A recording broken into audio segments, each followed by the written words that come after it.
My parents treated me like a servant. One day before Christmas, Mom smirked. "Your sister's friends are spending Christmas here. It is only 35 people. She expected me to cook, clean, and bow." I smiled. That night, I flew to Paris for a trip. When they arrived and saw the empty kitchen, her face turned pale, but the real surprise was still to come. My name is Daniel. I am 28, oldest of two, the one who fixes the printer, scrapes the casserole dish, and remembers when the trash goes out.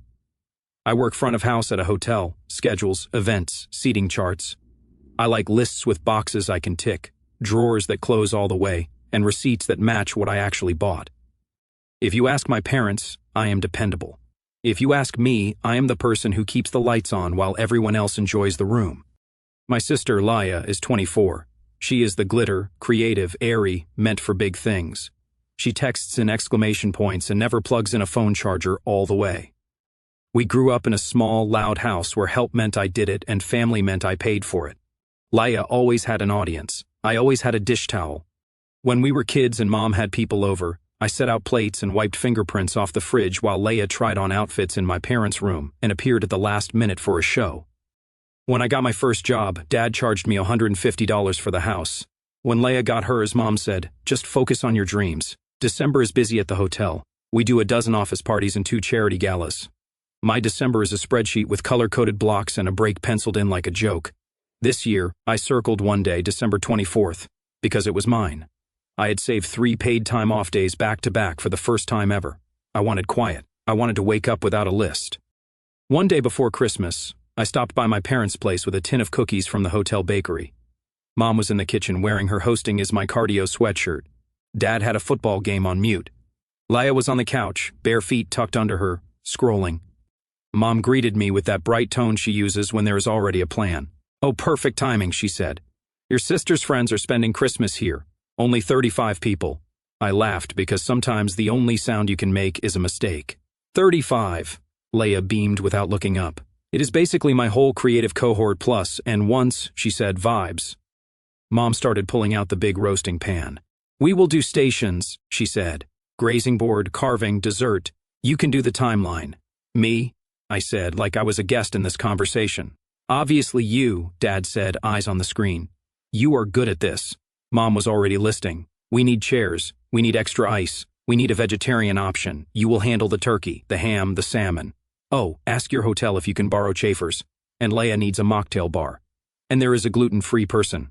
"And 2 gluten-free," Leia said, still scrolling. Mom looked at me with a smirk I know too well. "Do not worry," she added. "Grown men do not need to open presents. They need to take responsibility." Dad, without looking, added, "Get used to discipline, son. You've got 24 hours. My mouth did that small smile it does when I want to say no, but the room expects yes. The kitchen was bright. The counter was clean. The roasting pan's metal sounded like a bell when Mom set it down.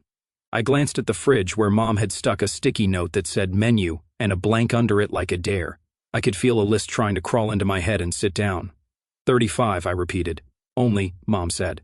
Leia snapped a photo of the empty cutting board like the start of a cooking show. "Christmas content," she said. I set the cookies on the counter.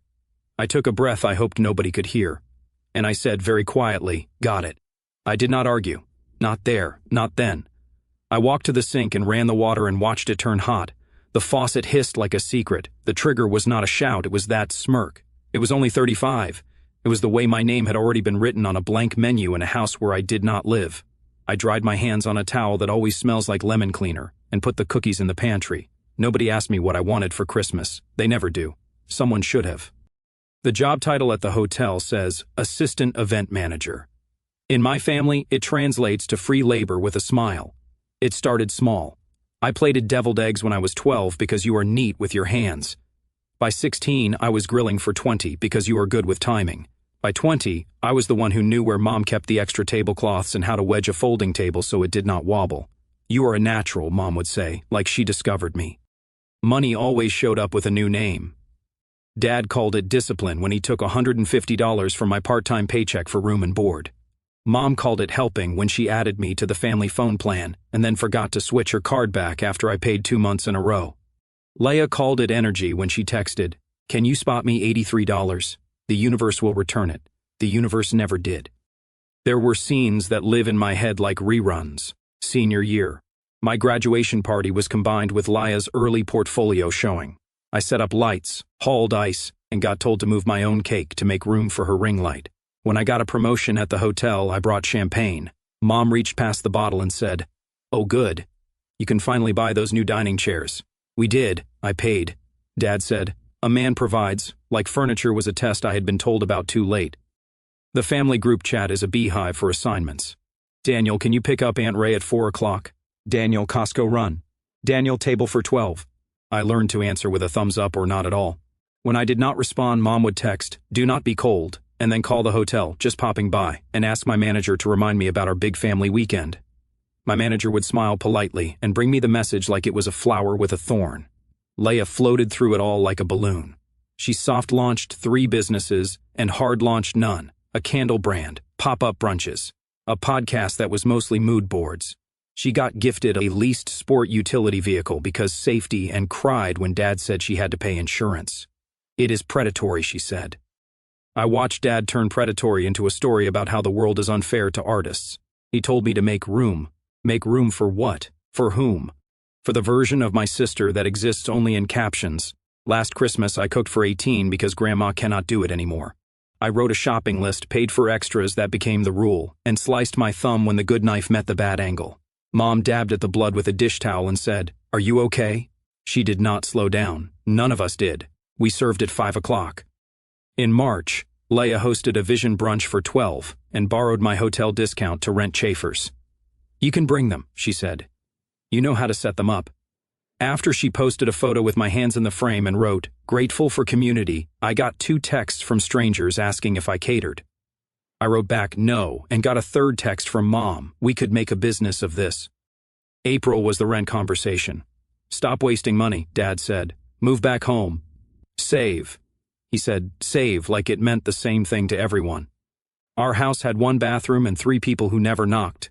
I stayed put in my 1 bedroom with creaky floors and silence I paid for. I swallowed their disappointment like a pill with no water. Summer was busy at the hotel. Every Saturday had a couple with candle centerpieces and a disc jockey who thought volume was love. I collected overtime and bought a suitcase. I started a folder called Elsewhere. Photos, lists, prices.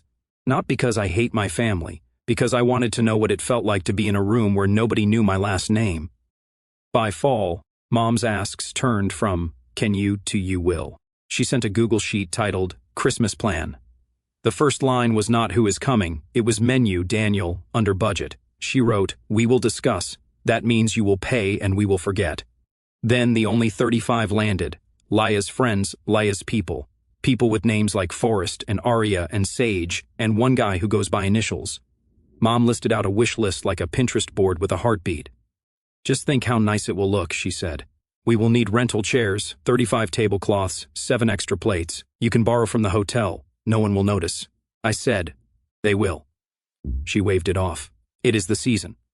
Dad added, "We need a signature cocktail. You do those, right? Not too sweet. Use that good ice. And you might as well cover the Costco run. Your card gets points." Leia chimed in. "No dairy, no soy, no nuts, no nightshades, but like make it cozy." I looked at them and saw the shape of it. Me at dawn basting 2 birds, slicing vegetables, composing text to staff to find a spare heat lamp. Me with a timer in 1 hand, a ladle in the other. Me at 10 o'clock post-meridian hauling out trash while Leia filmed a What a Night story and Mom said, "We did that." Then Mom tossed in the last garnish. "And you will drop the deposit for the tent today?" she said, like weather was on my payroll. "It is only $900 to hold." "Only," Dad echoed. He took that word out like a pocket knife and cleaned his nails with it. "Who is paying me back?" I asked. The room went quiet like I had said a curse. Mom recovered first. "Do not be transactional," she said. "It is ugly. This is family," Dad added. "We are giving you a project. You should be grateful." Grateful for what? Being a staff member at my own family. I swallowed. I nodded. I nodded because that is what I do when my head is loud and my mouth wants to be quiet. That night, I opened the Elsewhere folder and looked at a picture I had saved of a gray street with a bakery on the corner and a blue door. I stared until my shoulders dropped. I did not tell anyone what was inside that folder. It was not a secret. It was a boundary that had not learned to speak yet. The meeting happened the next morning because Mom loves a meeting. She had a printed agenda with boxes and a title, Christmas Run of Show. Dad had his coach voice. Leia had her camera on selfie mode ready for behind the scenes. We sat at the kitchen table. The roasting pan glinted from the counter like a trophy I had not asked for. Mom started, "Okay, Daniel, you will shop tonight. 2 turkeys, 1 ham, salmon fillet for the pescatarians, veggie station for the plant-based people. We will set up the rental chairs at noon tomorrow. You can pick them up at 9 o'clock ante-meridian." And no, I said, it was not loud, it was clean. 3 heads turned. Leia's camera stopped. Mom blinked, smile still in place like a stuck screen. "What?" "No," I repeated. "I am not catering your party." Dad leaned back. "Watch your tone." "This is my tone," I said, level. Leia laughed, the mean kind. "You are joking," she said. "I am not," I said. "I am not your chef. I am not your caterer. I am not your rental account. I am your son. I am Leia's brother." Mom's voice went syrupy. "Sweetheart, we are family. We show up." "I show up," I said. "I have shown up for years. I have shown up with my hands and my card." Dad's jaw clenched. "A man provides." I finished, "I know. I have heard that since I was 15. Here is mine. A man sets limits. I am not cooking Christmas for 35 of Leia's friends. I am not paying deposits. I am not borrowing chafers. I am not risking my job for your party." Leia scorched me with a look. "So what, we just cancel? You will embarrass me?" "No," I said. "You will host your party with your resources." "Daniel," Mom snapped. Real voice now, the one with edges. "Do not ruin the holiday." I held her eyes. "I am not ruining it. I am opting out of being your staff." Dad slapped his palm on the table. Silverware jumped. "We will not be disrespected in our own house." I stood. My legs felt like mine. "Then respect me in your house." Mom reached for the last lever. "After everything we have done for you." I nodded. "I know. You raised me. You fed me. And since 16 I paid you $150 a month for the privilege. I added you to my phone plan. I covered groceries when your card glitched. I ran your parties. I took Grandma to appointments. I love you. I am done being your unpaid employee." Leia's voice cracked into a whine. "You are jealous," she said. "People like me." "I like you," I said. "I do not like being used." Dad's face went red. "If you walk out, do not come back tomorrow. You are banned from Christmas." "Banned?" Like I was a teenager asking to borrow the car. I looked at Leia's camera lens, black and flat. I looked at Mom's agenda. I looked at the roasting pan. "This is not about revenge," I said. "This is about closure." They stared. The words sat in the middle of the table like a glass of water nobody wanted to touch. "What does that even mean?" Leia snapped. "It means I am closing the role you wrote for me," I said. "You can be angry. You can host. You can cancel. I am not your solution." Mom stood. "If you leave, you are selfish." "If I stay, I am a servant," I said. "I choose selfish." Dad pointed at the door. "Go then." "Okay," I said. I did not slam anything. I walked to the front hall. I picked up my coat. I took the cookies I had brought back out of the pantry because I knew they would get repurposed without asking. Leia whispered something with my name in it, like a curse. Mom said, "He will be back." I turned at the threshold. "Grandma is covered," I said. "I already arranged her taxi for Christmas morning and a lunch reservation for 2 at noon. She will not be here either way." "2?" Mom snapped. "With whom?" "With whoever shows up for her," I said. "You are invited." Dad scoffed. "We have guests." "I know," I said. I stepped out into the cold, pulled the door gently shut, and put my phone on airplane mode in the driveway. The sky was the flat kind of winter blue that makes everything look honest. I sat in my car and watched the steam from my breath fade. This time leaving was not a storm. It was a door that finally closed all the way the first time I pushed it. I did not make a speech to my phone. I made moves. At home, I opened my laptop in a folder I had named elsewhere. There was a confirmation email from 3 weeks ago sitting at the top like a quiet yes. Round trip to Paris. Red eye out of our city at 11:45 post-meridian. Back on the 28th. Hotel booked with points. I had saved all year. Cash tips in a jar, overtime, lunches made at home. The ticket had been my gift to myself. I had not told anyone because in my family news gets recruited into the group chat before it gets to be yours. I checked in. I picked a window seat. I printed the boarding pass because paper calms me. Phone back on. 12 missed calls, 3 from Mom, 2 from Dad, 7 from Leia. The text hit in a stack. "Mom, you are being obscene. Dad, grow up. Leia, you are killing my event. Mom, we will talk at 6 o'clock. Be here. Dad, non-negotiable." I did not go at 6 o'clock. I packed a carry-on with 3 sweaters, 2 pairs of jeans, socks, a paperback, my passport, a list of bakeries I wanted to try. I fed my neighbor's cat, prearranged, texted her a photo, and left a spare key with her in exchange for watering my plant. At 7:03, Mom called. I let it ring. At 7:05, Dad called. I let it ring. At 7:12, Laya in all caps, everyone I sass counting on you. I sent one text. I am not hosting your party. At 8:40, I ordered a taxi to the airport. At 9:10, I put my phone on Do Not Disturb for everyone except Grandma and airline. At 9:45, I got a notification. Laya added you to an Instagram story. I did not click. At 1:10:02, an email pinged from the tent rental place. Hi Daniel, just confirming we have a tentative hold. Please complete deposit by 8 o'clock post-meridian to secure. I replied, please release. I will not be paying or picking up. I carbon copied Mom. At 10:10, a reply from Mom. Are you sick? At 10:15, a reply from the rental place. Released as requested. At 10:27, I called Grandma. I am going to be away for a few days, I said. Your taxi is for 11 o'clock anti-meridian on the 25th. Lunch is at noon. Order number is 48271. They know you like the window table. She chuckled. You always did have a head, she said. Go see something you want. At 11:45, wheels up, phone in airplane mode. The city fell away like a complicated conversation I did not need to finish. I slept terribly and wonderfully at the same time. I woke over a pale grid of fields and thought I took my own time back. When I turned my phone on after landing, it went berserk. 39 missed calls, 112 texts, a new group chat named Emergency Now. The scroll read like a script. By the time the first guests arrived at my parents' house, the kitchen was still bare, counters empty, ovens cold, nothing prepared. Mom's smirk vanished. Her face drained of color as she realized there was no meal waiting, only a crowd expecting service. 5:10 post-meridian. Mom, where are you? 5:12 post-meridian. Leia, we need the keys to the church hall. 5:15 post-meridian. Dad, pick up your phone. 5:21 post-meridian. Mom, the turkey is still frozen. 5:30 post-meridian. Leia, you are ruining my brand. 5:37 post-meridian. Mom, Daniel be a man. 5:41 post-meridian. Dad will remember this. 6 o'clock post-meridian. Unknown. This is Sage. Is there quinoa? 6:02 post-meridian. Mom, we will answer. 6:14 post-meridian. Leia, I told everyone you had a meltdown. 6:21 post-meridian. Mom, your aunt is on her way. 6:33 post-meridian. Mom, where is the good salt?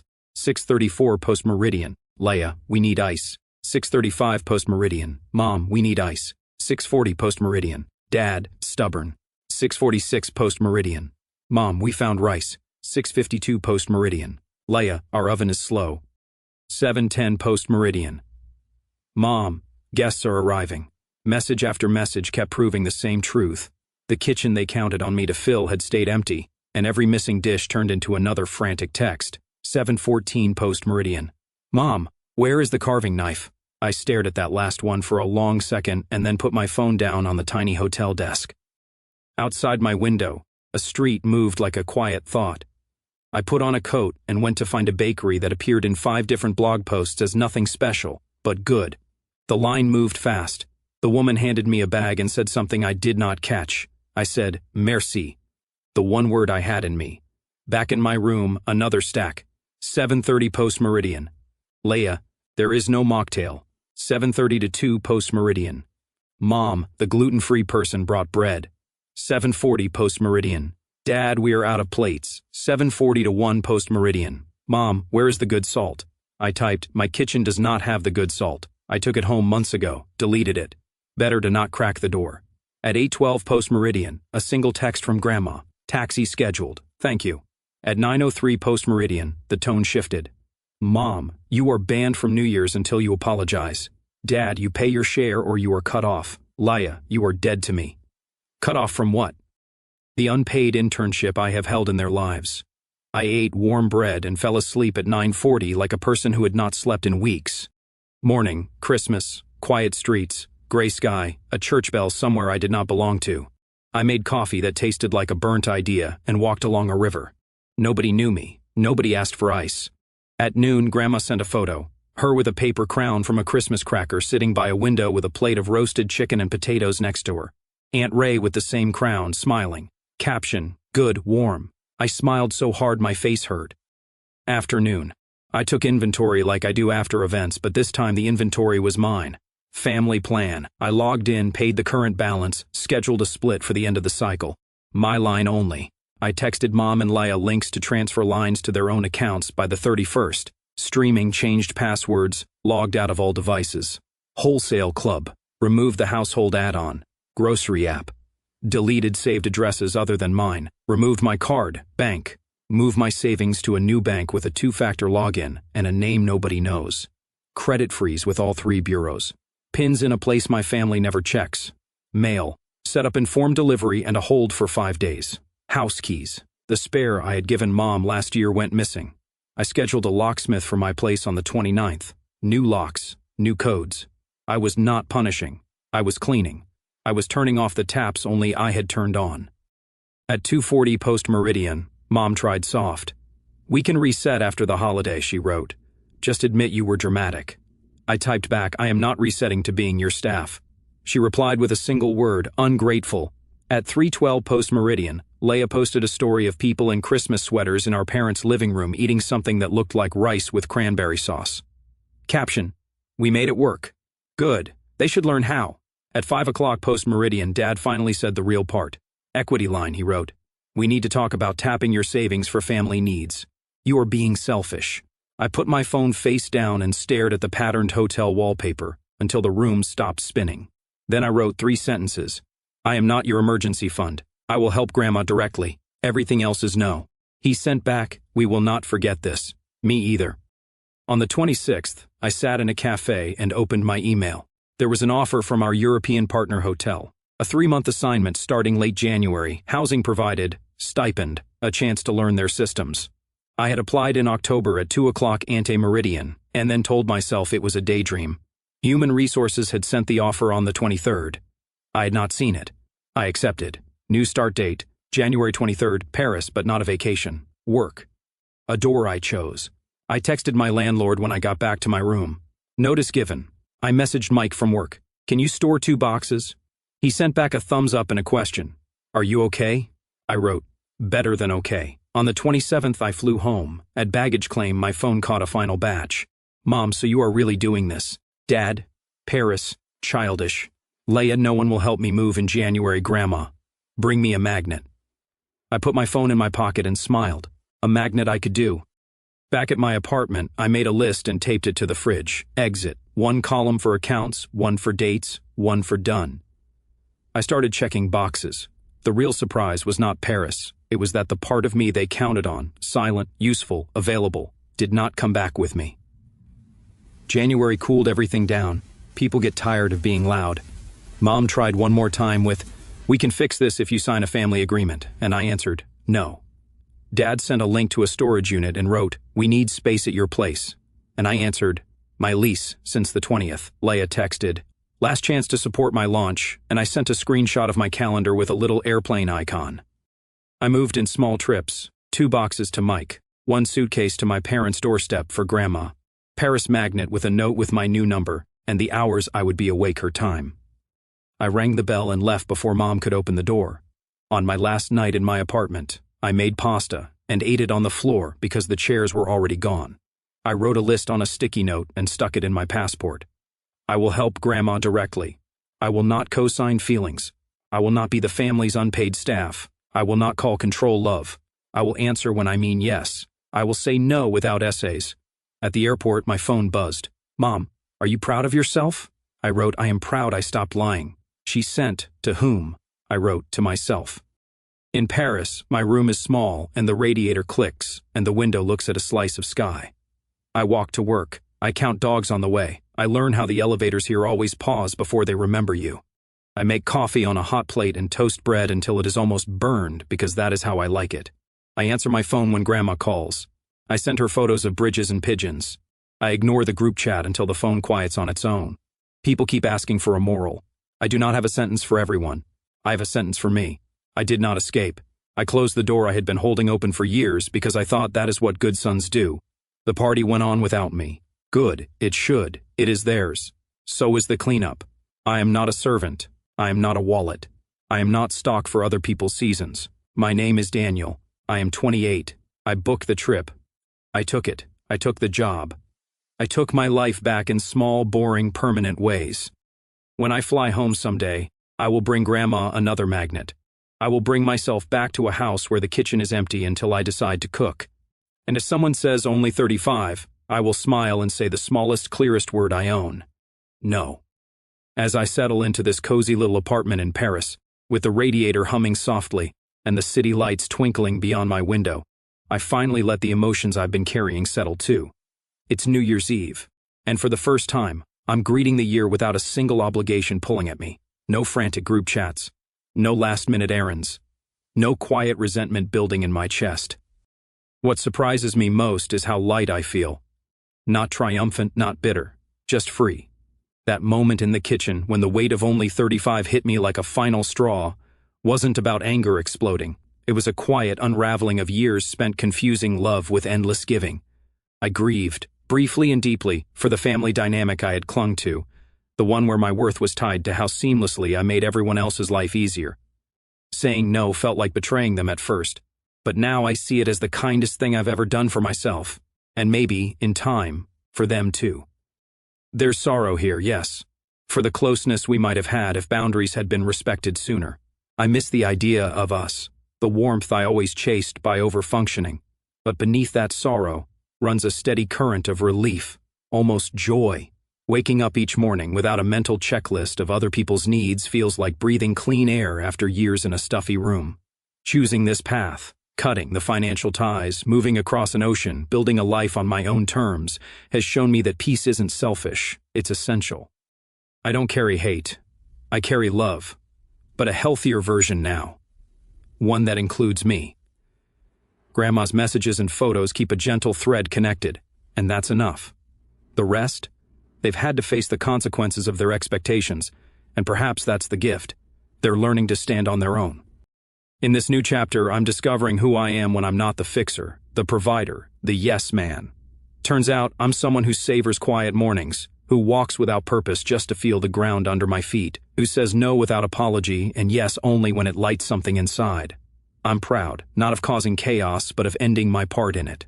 Of finally stepping into a life that fits me, not one I was squeezed into.